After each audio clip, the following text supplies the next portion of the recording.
Gente, hoje eu vou gravar um vídeo muito legal aqui na minha chácara. E bora lá. Primeiro, nossa, gente, eu ouvi muitas coisas estranhas aqui na chácara. E eu tava muito com medo. Então eu falei, gente, eu vou morrer. Aí eu fiquei com muito medo, gente. Você não sabe como tava muito medo. Aí eu tava assim, ó. E ó, eu vou rodar aqui no balanço da chácara. Olha, gente, maninho. Olha aqui. Ó, gente. Olha, gente. Eu vou correr. Ai. Gente, eu tava aqui. Na chácara, eu tô com muito medo, gente. Como tava medo de mim. Aí eu fiquei com uma coisa. Eu estou grávida. E depois eu mostrar.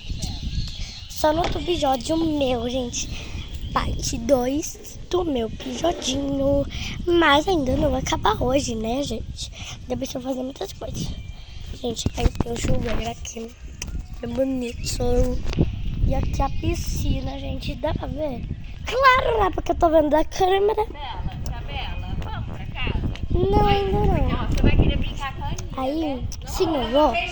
A gente, assim, bom, gente, o vídeo hoje é assim, porque é básico.